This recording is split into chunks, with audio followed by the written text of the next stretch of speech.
विमान अपघात नेमका कशामुळे हे सांगणारं ब्लॅक बॉक्स काय आहे? अहमदाबादहून इंग्लंडसाठी उड्डाण केलेल्या एअर इंडियाचे बोर्डिंगचे 787 ड्रीम लायनर या विमानाला अपघात झाला. हे विमान एका इमारतीवर कोसळलं.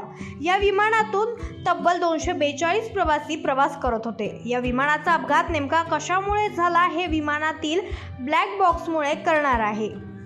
ब्लॅक बॉक्स हा विमानातील एक इलेक्ट्रॉनिक उपकरण असतो. हा उड्डाणावेळी होणाऱ्या सर्व महत्त्वाच्या घडामोडींची नोंद ठेवतो. ब्लॅक बॉक्समध्ये पायलटचे संभाषण, इशारे आणि ध्वनी, उड्डाणाशी संबंधित 80 पेक्षा अधिक प्रकारची माहिती, ज्यात वेग, उंची, इंजिन स्थिती, सिग्नल नोंदवले जातात.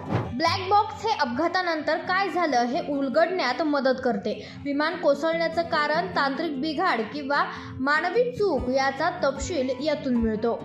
एअर ट्रॅफिक कंट्रोल अपघात तपास यंत्रणा जसे की DGCA, NTSB आणि बचाव पथक ब्लॅक बॉक्स शोधत आहेत.